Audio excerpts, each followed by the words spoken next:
जय श्री गणेश। कैसे हैं आप सब?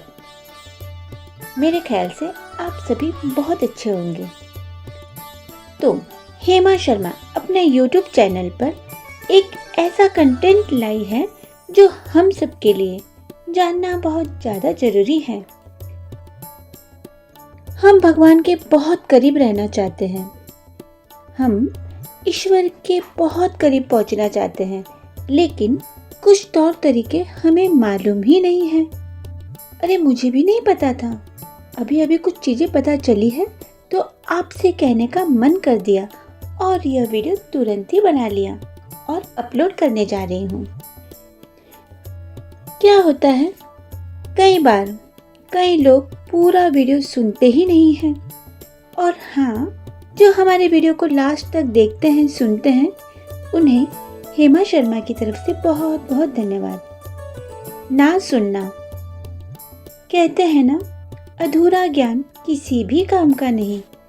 तो आपसे मेरी रिक्वेस्ट है कि प्लीज़ हमारे वीडियो को आखिरी तक सुनिएगा ज़रूर।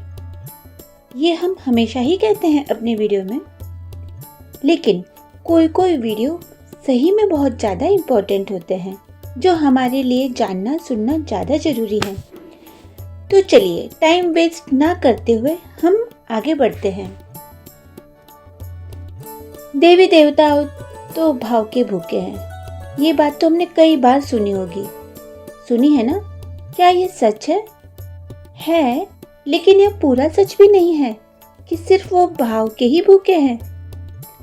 अगर आपको भजन गाने हैं, जगराता करना है, ठीक है, प्रभु नाम सुमिरन करना है, वहाँ तक भी ठीक है, यहाँ तक भाव पर्याप्त है।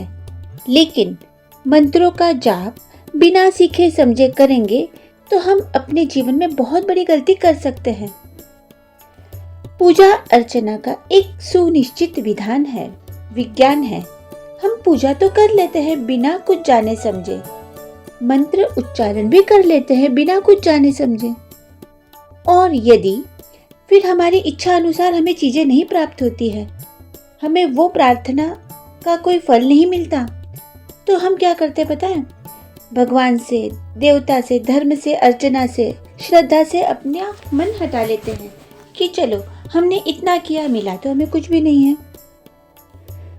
हमारे यहाँ अलग अलग देवी देवताओं के लिए बीज मंत्र, पूजन सामग्री, शापोद्धार तिथि, वार सब अलग अलग निर्देशित है।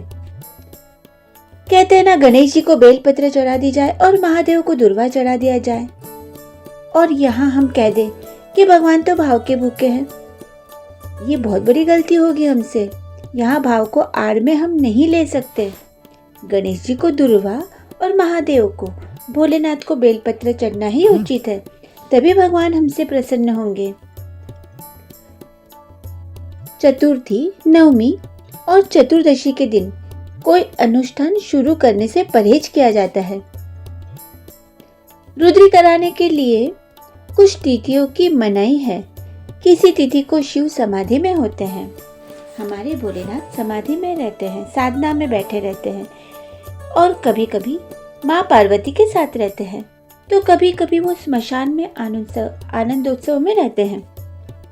तो हमें वहाँ भी सोच समझकर काम करना होगा। आप यूँ समझिए ना कि किसी बुजुर्ग को हमने स्नान करवा दिया और कह दिया हमने की है उनकी सेवा।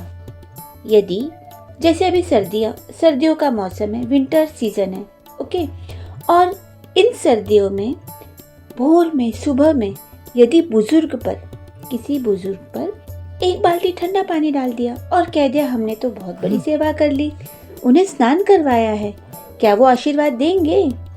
बिल्कुल नहीं। कर दे हमने यहाँ गलती। एक तो ठंड का टाइम और बुजुर्ग इंसान जो हम पे डिपेंड है, और उन पे हम ठंडा पानी डाल दे, ये तो बहुत गलत हो गया। हर काम का एक अपना तरीका होता है, बिल्कुल तरीका होता है। काम जितना तरीके के साथ किया जाए ना, वही काम सफल होता है।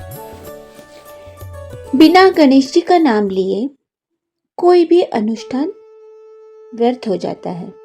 इसलिए गणेश जी की पूजा करना बहुत जरूरी है कोई भी काम करने से पहले। गणेश जी के नाम के बिना हर पूजा अधूरी कहलाती है।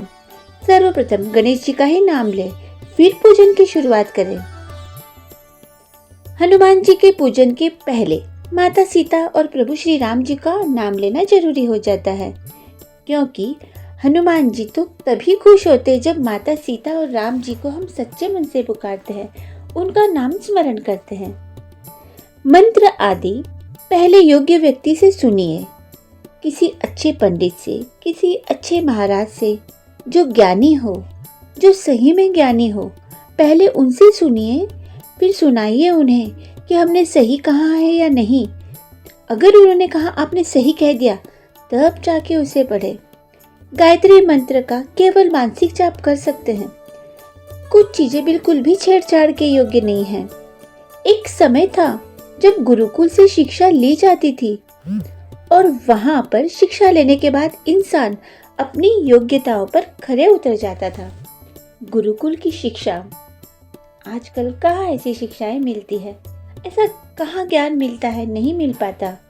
इसलिए कम से कम अच्छे पंडित की तलाश कीजिए जो आपको योग्य मंत्र सिखा सके।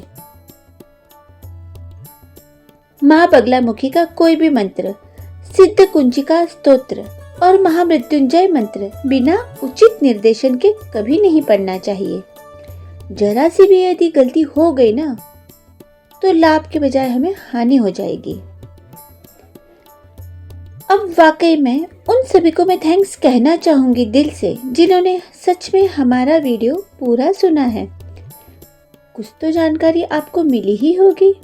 देखिए, गलतियां इंसान से ही होती है, कहते हैं ना, इंसान गलतियों का पुतला है। तो वीडियो में यदि हमसे भी कोई गलती हो जाए तो प्लीज आप हमें माफ कर दीजिएगा। तो आप सभी श्रोतागण को हेमा शर्मा का धन्यवाद। हर हर महादेव, जय श्री महाकाल।